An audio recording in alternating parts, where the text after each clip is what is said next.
Well, I'm super excited to have Ken Kuznia with us this morning. Ken has been the speaker for us for 8 years, so we're 8 years old. He was one of our very first consistent speakers.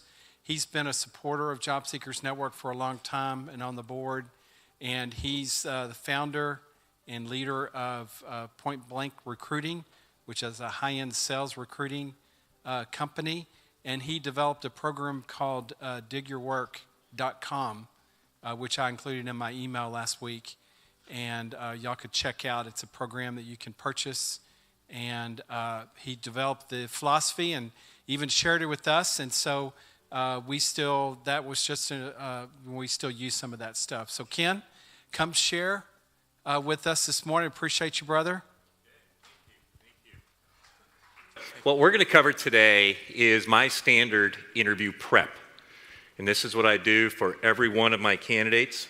When I pop this right here. This is what I do with every one of my candidates. Before they interview for any position, I say we have to set up a prep call, and that's what we're going to go over today. But it wasn't always that way. I want to give you a little bit of backdrop of where this came from, because as I share with my candidates before I do the prep, this is counterintuitive. As I share with them, I promise you there is going to be pushback. The defensive side is going to say that won't work, that can't work. That's normal. So I want you to make note of those things, okay? And because if you're thinking it, 90% of the other people are as well. So make note of it so we can go into the Q&A session with it. Secondly, I encourage you to have an open mind around it and hear it out and get an idea of how it might work. In fact, ask yourself that question as we're going through it, particularly the parts where you get a little uncomfortable, and say, what part of that could apply to my interviews or to my approach to the interviews, okay? Now, to give a little bit of backdrop of where it came from, and hopefully to establish a bit of credibility, again, I'll give you an idea of how this originated. When we started the firm, my old business partner and I, back in March of 2000, when we started it, we had investors at the time. We would have fallen flat on our face if we hadn't, but we grew pretty quickly. We had 2 offices in Minneapolis just within the year. 2 offices in Minneapolis, 1 in Kansas City. We had over 40 recruiters on staff selling recruiting for us. And I make mention of the numbers simply to illustrate activity. We had a lot of interviews going on every week, and some days a lot of interviews daily. And back in the early days, we didn't monitor much at all. We had a real simple approach.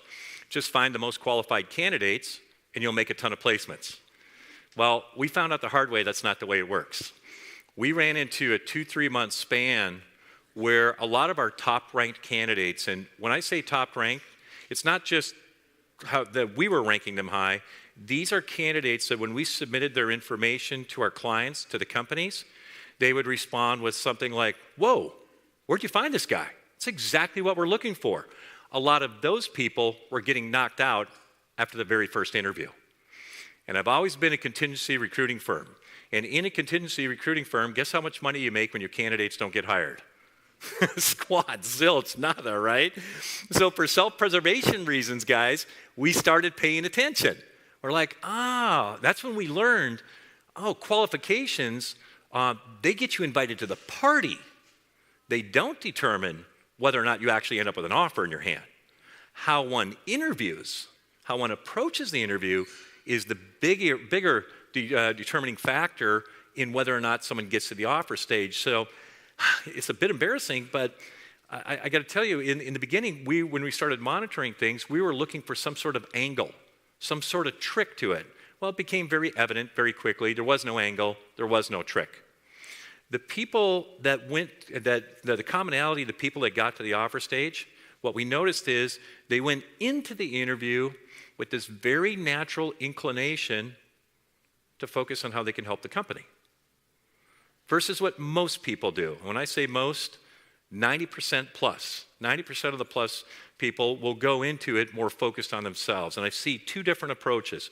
One, if someone's gainfully employed, they tend to go in with an approach of, now nobody would say this out loud, but there's more of an approach of, I'll play the interview game, but I'm really here to determine, is this something I really want to pursue? Is this worth my time? And who's that all about? Me, me, me. And then I noticed with people that might not be gainfully employed or an extended job search, they might come from a perspective and say, you know what, I don't have the luxury of picking the thing apart. I just need a job. I just need a job. And what I've seen in that approach is more of a, what can I say or do to impress the interviewer, to impress the company? What kind of questions can I ask to really put myself in a favorable light? Who's that all about? Still, me, me, me. Then there's this 5 to 10% group that say, you know what, I have questions. I do want to make a favorable impression, but I am more concerned on how I can help them. And if I'm not a fit, I'm going to let them know. And so we took that approach and we started prepping the candidates. And we started, and for those taking pictures, if you want, Craig has a file. He will, just email him. He will send you this PDF document. It's a 2-page PDF. He will send it to you. So let him know if you would like a copy of the notes, guys. So we started prepping our candidates, guys. I mean, literally, since I figured this out and put together this prep, not one candidate has ever interviewed without hearing the information I'm about to go over today. And when we started prepping them, our close rate, and when I say, or we've always defined close rate as the ratio of the number of candidates that get a first interview to the percentage of those that actually get to the offer stage. Not whether or not they accept it, but can we get our candidate in a position where they are choosing whether or not they work at the company? Well, once we started prepping our candidates, our close rate went up over 300%. We didn't find better candidates. They just started interviewing differently. And that's what I want to go over today. And here's how we caught it, guys. We caught it because most of these candidates were going into the interview focused on trying to figure out whether it's a fit for them, okay? And because I'd say 95% of the candidates I've placed have gone from one company to another. And where we caught that is we would be debriefing with the candidate. We'd say, hey, how'd the interview go?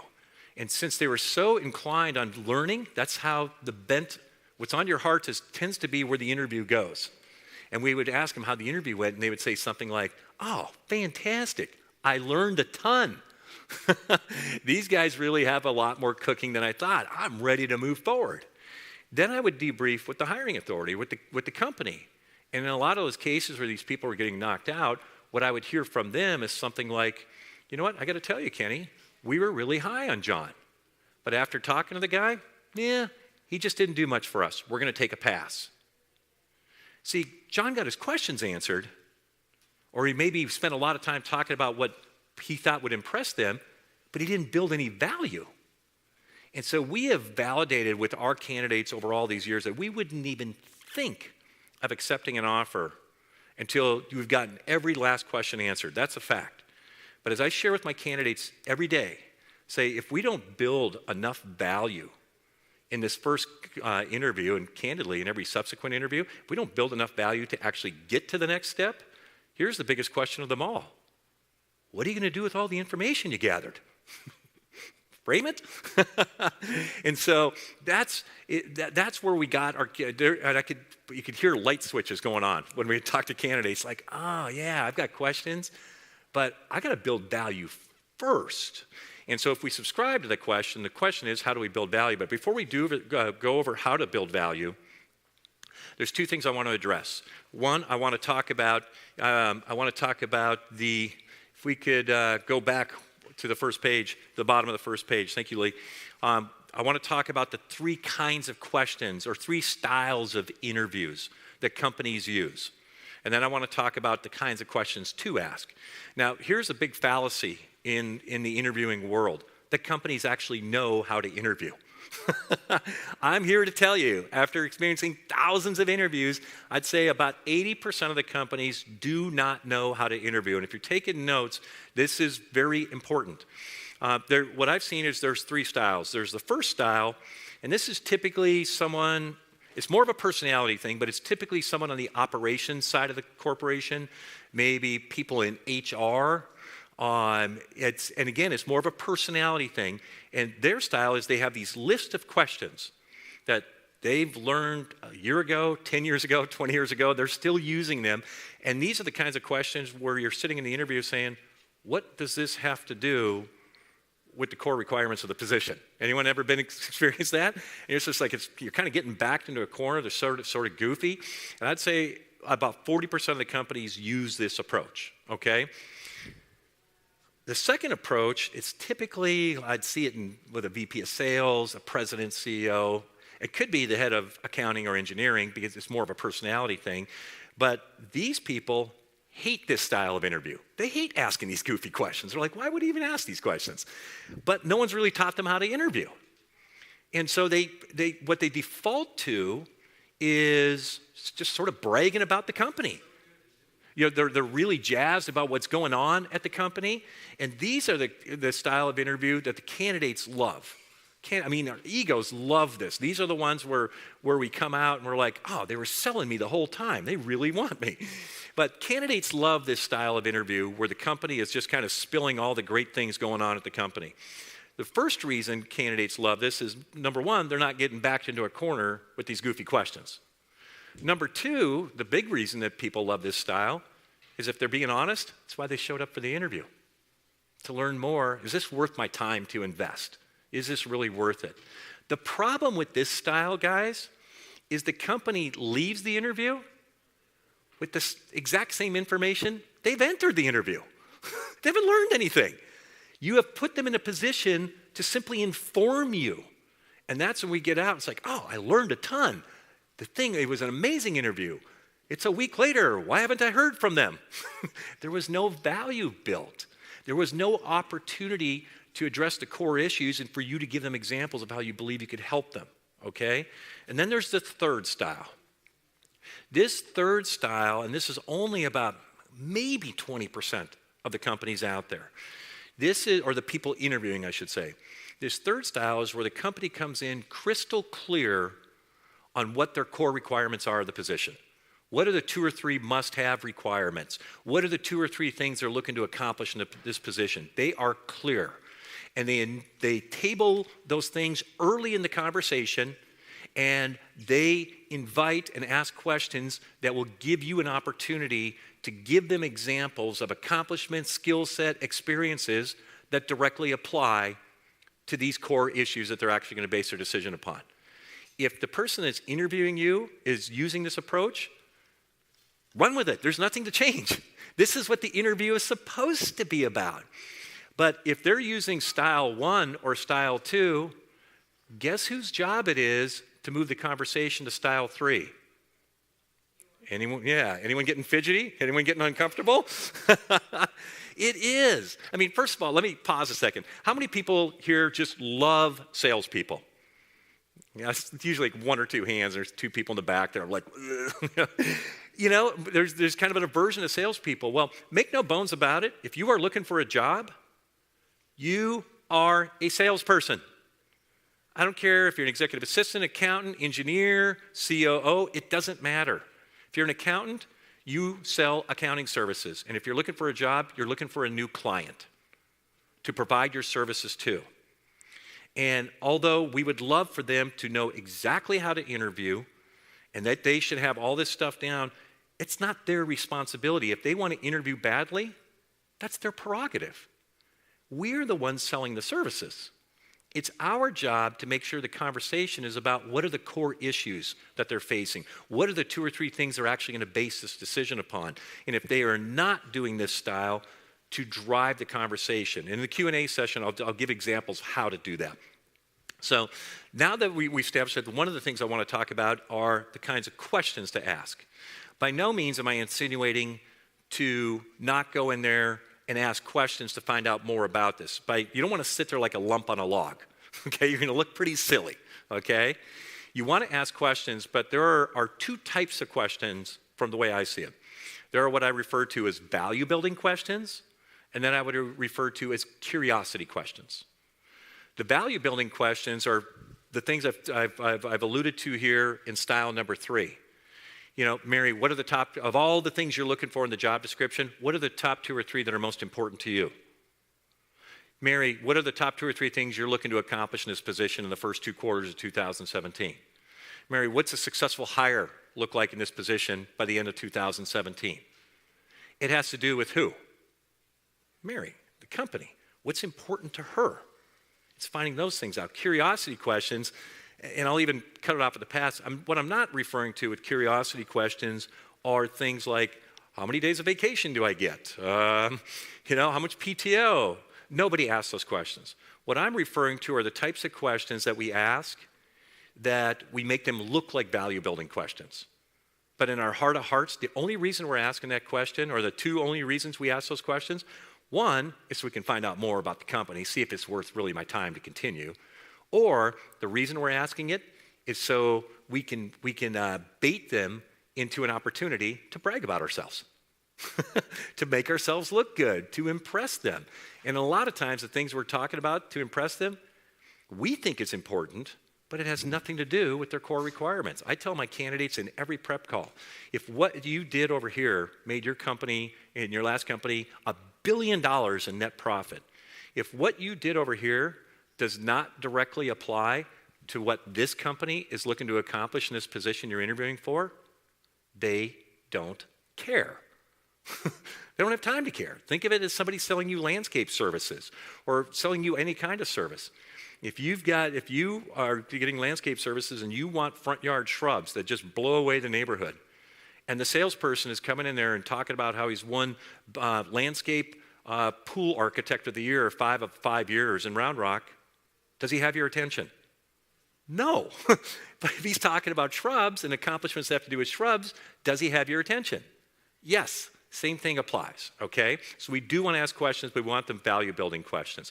So moving on to, if we subscribe to this philosophy of building value, the next question is, how do we build value? We build value the exact same way that we build value in marriages, in relationships, with family and friends. It's really simple. Find out what's important to the other person, and then talk about how you believe you can help them. It really is that simple. And so versus what, the interview version of what we do with spouses, friends, and family members is, if we're focused on ourselves, we'll ask questions like, hey, I really want to know what's going on, or how I've hurt you, or what do you think about this? But in our heart of hearts, really what we're thinking is, I wonder when their mouth is going to stop moving so I can talk about what I want to talk about. Anyone relate? Am I the only one that does that? Okay. So versus an approach of, having that conversation with a loved one or a friend and saying, you know what, I do have some things I want to table. There are some questions I have, some points I want to make, but I'm going to leave these in the glove compartment for now. I'm going to sit down with my family member, friend, what have you, and I am not going to get up from this table until I have identified what are the most important things to them. That there's this true paradigm shift, something going on in our heart. And I'm talking about just taking this and applying it to the interview. Now, this approach, really where I've adopted it from, is from, anyone read Stephen Covey's 7 Habits of Highly Effective People? Fantastic book. Habit number 5 says, seek first to understand, then to be understood. And I think Covey ripped it off from my favorite book written a couple of thousand years ago. That book is chock full of suggesting from a healthy perspective to serve others, to seek how you can be of service to others. That's what we're talking about here. We're taking age-old wisdom. And I want to hit the pause button for a moment, because sometimes when we're in a hurting place, I'll suggest that to someone and they'll say, oh, so I'm supposed to just lay down? Like everything I'm thinking about is not important whatsoever? That's our hurt ego, our defensive, our insecurities. I'm not talking about that. That's playing the victim card in advance. And when we're playing the victim card, who's that all about, by the way? Me. See the commonalities here, the theme here? What I'm talking about is from a healthy view of ourselves, to say, you know what, I do have some questions about this opportunity, and you darn tootin', I do want this job. But I'm going to focus first. I'm going to adjust my heart. I'm not leaving that interview until I find out what are the top 2 or 3 things they're looking to accomplish. And then once I know what those are, I'll talk about how I believe I can help them. But since I'm more concerned about them than me getting a job, if I find out what their core needs are and I'm not a good fit, I'm going to tell them the truth. Because it's the right thing to do. And I'll explain more about that. So one of the things I suggest in approaching the interview is to treat it like a sale. And why do you think I suggest that, guys? It is a sale. Thank you. Like we alluded to earlier, it is a sale. Now, there's a gazillion approaches to sales. I think it breaks down to 4 basic steps. 1, to do a needs analysis. 2, confirm you understand the needs correctly. 3, present the solution. And 4, close. Needs analysis is simply identifying what are the top 2 or 3 things they're looking to accomplish, what are their core needs, what's keeping them up at night, those kinds of things. And what's the best way to find out what's really important to someone else? Ask them. Okay. So if they're not doing style number 3, we want to eventually lead the conversation, look for our opportunity to talk about what are their core needs, okay? Secondly is to confirm you understand the needs correctly. Because the last thing you want to do is misconstrue something, and all of a sudden you think they said this, so you start giving them examples of how you can accomplish that for them. And they're like, why is this person talking about that? It has nothing to do with it. So you definitely and no different than when you sit down with a family member, spouse, friend, when someone shares something important, to say, if I'm hearing you correctly, John, Susan, if you found a candidate that had this, this, and this, you'd be pretty close to the dartboard, or however you would phrase it personally.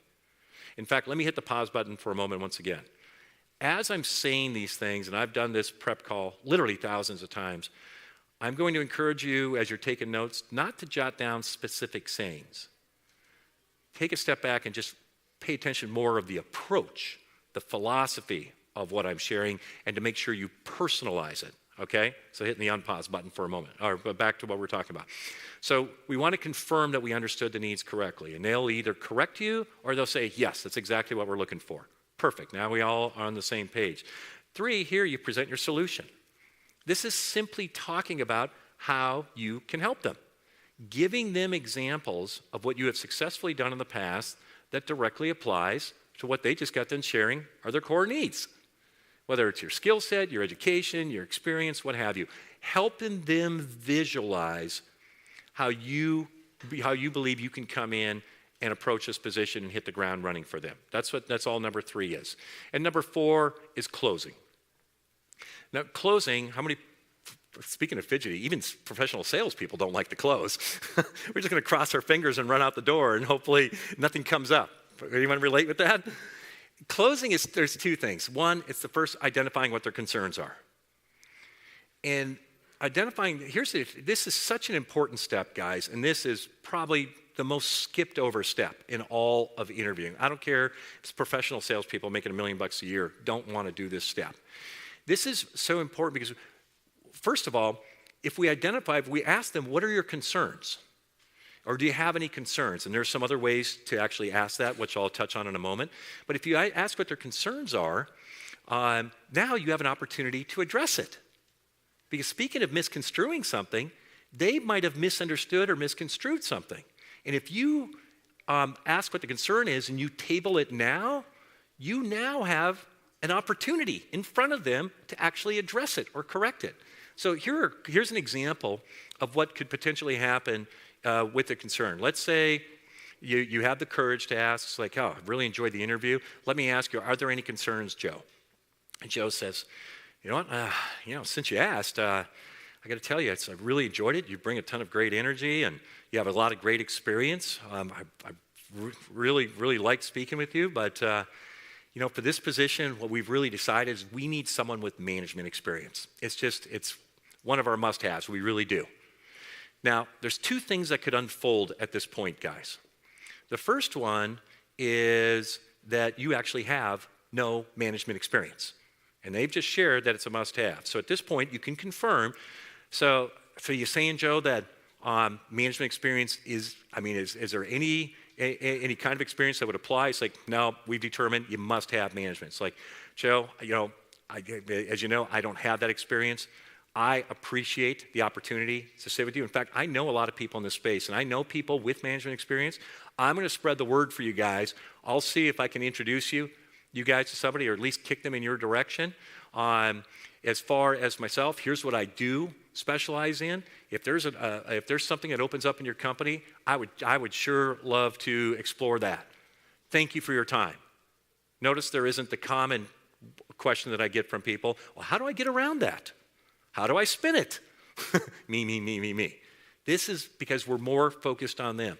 And then the other thing that can happen if we actually ask for that concern is that we ask them what the concern is, and they say, wow, we're really looking for management experience. You might be able to respond and say, oh, shame on me. I don't even think it's on my resume. Actually, at my second to the last job, they were looking for volunteers for a new project. I volunteered. I created a staff of 4 people, and over the next 15 months, this is what we did. We accomplished that. Is that the kind of management experience you're looking for? And Joe's like, exactly. It's squashed. It's done. If you don't address it, Joe's sitting there next week saying, this person doesn't have management experience, and you never hear from them. Now, here's the last thing I want to talk about concerns. I mean, the big reason we don't ask what the concerns are, we just think like, well, if I don't ask what they are, they'll just evaporate. They're not going to evaporate, okay? These are the positions where we're not going to hear from them, okay? So this is very important, okay? Or let's say a different one. Let's say these core issues, these core things that are important to the company, let's say they don't know how to interview well and it doesn't come up during the interview. And let's say you don't help them identify what their core issues are, and let's say you fly under the radar and you get the job, okay? Well, once again, just because it didn't get discussed during the interview doesn't mean these core needs go away, okay? Now you're in month 2 or month 3 of the position, company's starting to get a little frustrated because you don't do X. And you're starting to get a little frustrated because you're saying, I never said I do X. In fact, I hate doing X. It's going to be a short-lived, miserable relationship anyway, okay?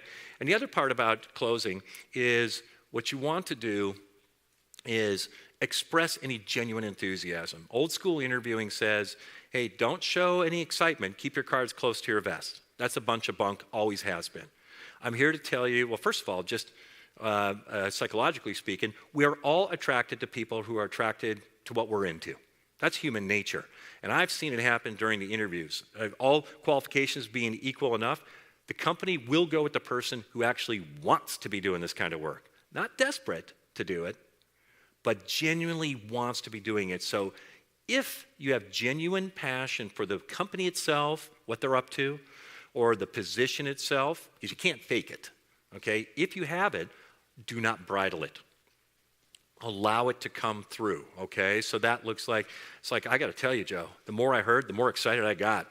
You know, I'm really looking forward to meeting blank or what have you. So let it come through. And then, of course, the last piece is to send a thank you email. And I have a sample of that I could share with Craig as well if you're looking for a sample thank you email. But it still blows me away today how often people miss out on this. I encourage doing it that day to send a thank you email no more than 24 hours and thank them for their time and so forth. And I've got a template that goes along with this prep call. So those are the things that I've shared. This is what I go over every single time with every one of our candidates. And typically I'll get a response of something like, wow, I've never considered interviewing like this. And a lot of the people that I talk to as salespeople, they'll say, oh, so you're essentially just giving me permission to go do what I do for a living. I'm like, exactly. Identify their needs. Don't focus on yourself. And just, if you believe you can help them, give them examples. And once you've identified their needs, if you realize you're not a good fit, be honest with them and tell them. It really is that simple. So with that, what are some questions that come up or pushbacks or anything here where you want to come and fight me because you think what I said was really dumb? If you want to fight? No, I'm kidding. Do we have a microphone that we can pass around, guys? I don't see one yet. You'll just have to speak loudly. Yeah, I asked the question about concerns in the interviews, and they look at me like they're totally surprised that I'm asking that question. Yeah. And they don't have anything to say, and it kind of stops the interview. So how do I... So there's a couple other ways to ask it. I mean, it will catch people by surprise. I've certainly over all these years, I've never had a company that come back to me and said, you know what, Ken, we're going to take a pass on Sally. She was interested in what our concerns were, and we don't care for that around here. I mean, that's not going to happen. So a lot of it is just surprise, like, So many candidates just don't ask that question. But I forgot there's two, but I want to answer, there's two ways to go over it before I ask the next question. There's a couple other ways to do it. And they're more salesperson ways, but they're super effective. One is a scale of 1 to 10. Because if you ask, are there any concerns, it just simply gives a yes or no. And it's too easy to say, no concerns, we'll get back to you next week. And you're like, because there's usually a concern or two, just something. Otherwise they'd be telling you, you are such a spot on fit, we need to talk offer. Unless there's that, there's one or two things. Could have been the clothing we're wearing, who knows? So a scale of 1 to 10 would be toward the end of the interview, you've expressed your interest, so forth. Let me ask you, Joe, a scale of 1 to 10, 10 being I've got 2 thumbs up from you for moving forward in the interviewing process. After we've spent time today, what would you rank me? And it's not a yes/no thing. He's got to give a number. It's like, since you asked, Frank, I'd give you an 8. Hey, I appreciate the support. What's the missing 2? And when you open a dialogue, it's not like an interviewing trick. This is like, remember, we're here to help them.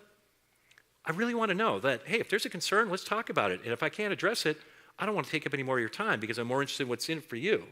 When that's going on in the heart, people respond differently, okay? And they might share it. Now you have the concerns. But one of my favorite ways to do this is to simply give permission in advance that there's always concerns. So I'll say, anytime you interview someone, no matter how the interview went, there's always 1 or 2 things you're concerned with. What are they with me? Notice how he said that? It's with confidence. I really want to know. It's like, now that you ask, it's like there's this lack of management experience or this, and you have an opportunity to address it. A lot of all of this stuff is going to be a matter of the heart. It is going to be a matter of the heart. It's a great question. Hopefully that helps a little bit. Yes? Yes. I've had several interviews where the first person I talked to was an HR person. Yes, sir. And they had that list of questions. And what you're talking about here sounds to be more of the second and third person I talked to, the manager and the other coworkers, not necessarily the HR person. It's definitely for the HR as well. Okay, because if I ask them a technical or more specific, all they know is the job description that was given them. Great question. Does anyone relate with this? They're like, oh, that's real great, Ken, but you don't interview for government positions. Or that's real great, Ken, but with the last 3 HR people I interviewed with, this would have not gone over. Okay, so I want to give a direct way to actually address it. So thank you for tabling that question. But before I give the direct way, going back to the approach, this is what's most important here. What I'm not trying to articulate by any means is do this and you'll have a job on Thursday. This works 100% of the time. That's not what I'm doing. What I'm doing is I share with my recruiters that I've taught this to. I said, our goal in doing the prep call, and literally this is exact same information I go over, our goal in doing the prep call isn't for them to go in there and regurgitate or repeat every word we said. Our goal is to shift their heart. So they're not going in to say, what's in it for me? Or to shift their heart so they're not going in to say, what can I say or do and impress them so I could get through the maze? Even if I'm not a good fit, I want the job. Our goal is to change the heart. So that's most important here. If there's a change of heart, I promise you, you're perceived so differently. They can tell you are there to help them. They can tell. No different than if you were to ask a coworker, a friend, hey, how are you doing today? Or let me flip it around. Have you ever had someone ask you, hey, how are you doing today? And you could tell they don't even really want to know. You can tell because of what's going on in their heart. Or if someone truly wants to know, you can tell, right? The same thing applies here, but the direct way, let's say they've got this list of questions. You're there a half hour, 45 minutes, on the phone, what have you. So one, I promise you the change of heart will have a different approach. Will be like, how can I come help you guys? It's attractive. It's attractive in relationship. It just is. The other piece is there's always a window. Or there typically is a window, and even if we've got to do the Columbo thing, which I'm dating myself, but there's typically a window where there's a pause, where they're going through their list of questions, and they've identified that, and all of a sudden there's this pause and say, may I ask you a question, Susan? It's like, yeah, of all the things, I was reviewing the job description before I got here. Of all the things on there, let me ask you, what are the 2 or 3 that are most important to you, in your opinion? And what's Sally going to say? Oh, they were concerned with what I thought was important. I don't like that. No. And so it's not coming into the interview and say, Sally, throw your stupid questions away. I'll handle this interview. We don't want to do that. It's just politely, respectfully, cordially look for that opportunity. And it might be at the very end, and this is an exaggeration, it's being a bit dramatic, bear with me. How many people remember Columbo? Okay, whew, not the only one. Okay, he was a detective on CBS in the 70s, and he had that last thing, he would be walking out the door. It's like, oh, one last question. And it was always the biggie, right? And this is being dramatic, but looking for your own version of this to where they go through all those things, and you're at the very end of the phone call or the thing, and say, oh, one last thing, may I ask you a question, Sally? And you ask, I was thinking, all those things on the job description. Let's say they didn't talk about any of the core things. All those things, I was curious, for you, what are the 2 or 3 that are most important to you for this position? Oh, and then you look for it, and then if you have the time, you can give an example, or maybe you can incorporate it into your thank you email. You know what they're going to base their decision upon, right? So that's how I'd handle that situation. Hopefully that helps. Next question. So you interview well, you have an impressive list here, you present yourself well, but I'm concerned about the fact that you haven't stayed at one company for any long time, for like over 5 years, or we really want to get people who are going to stay a while, and we try to avoid job hoppers. Sure. So how do you get over that? How do you address it? You build value. That's a great, what's your first name? Michael. Michael, great question, Michael. Anyone relate with that question?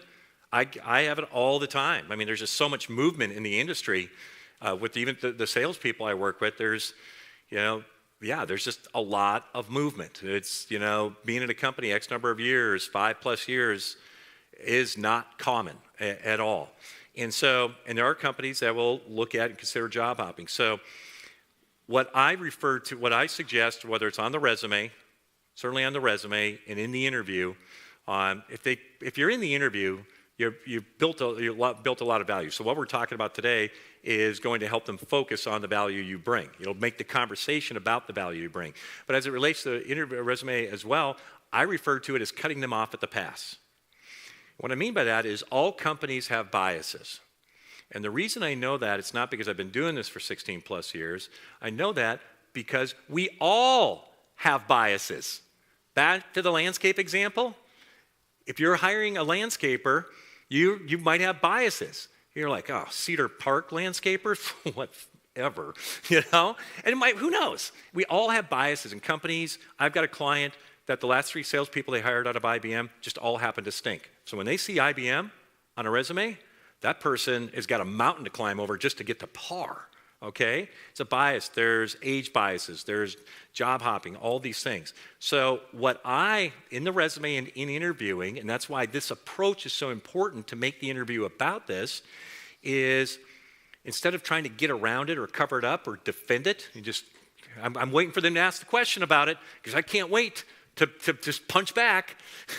We just make it a monster now, but instead of doing that, we build value first.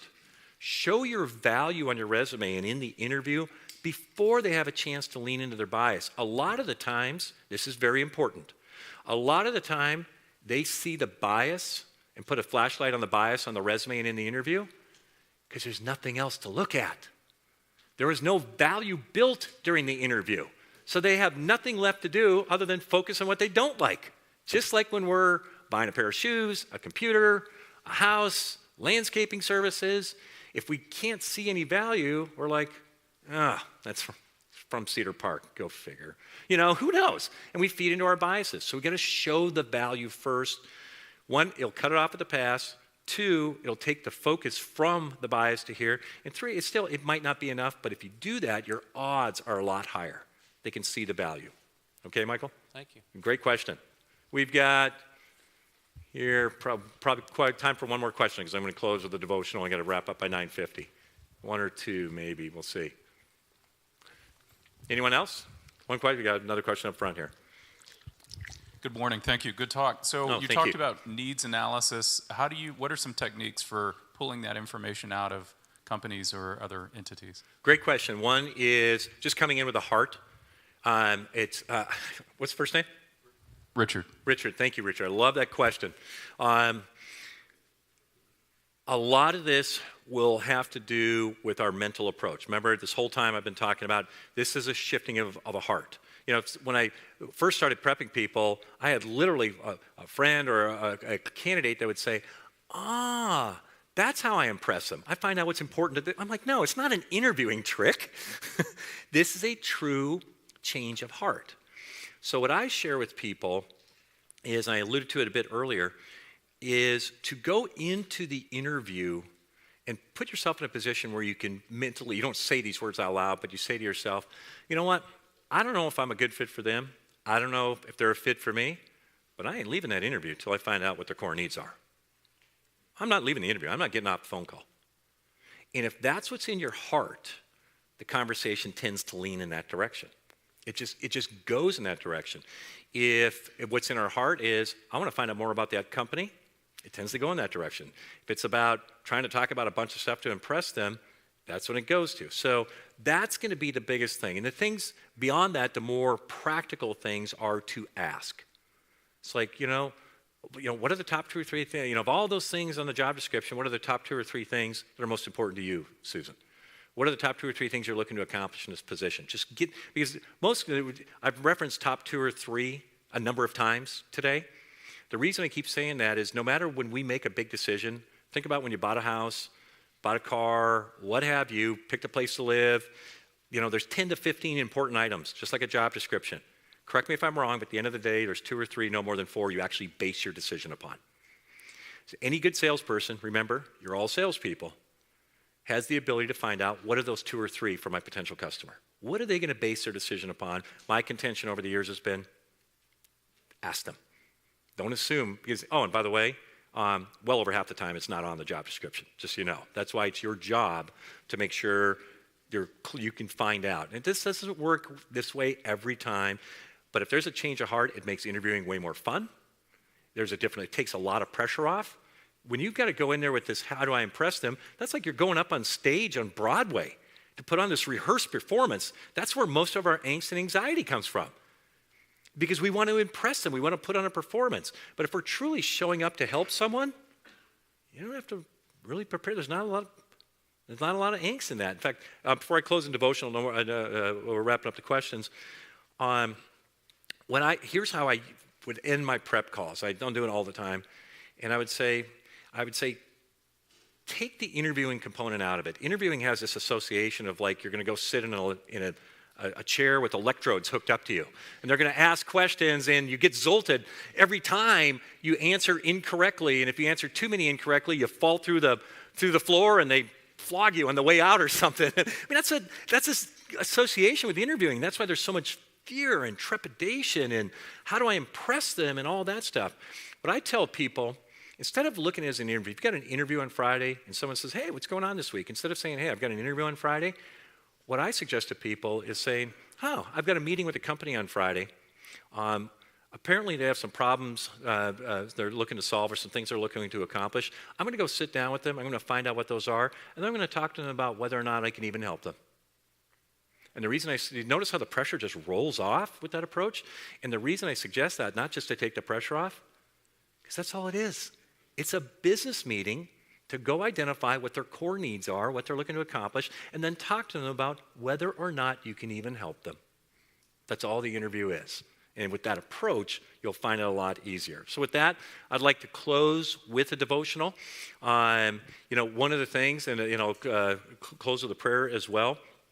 One of the things that, in the job search, the reason the more of this kind of this me-centered approach, this which is common, it's common, I promise you, is because we're just in a hurting place. And when we're hurtful, we think about ourselves. If you break your leg or hurt your leg, you're not focused on how can I help other people. You're thinking about the pain. Emotional pain is the same way, guys.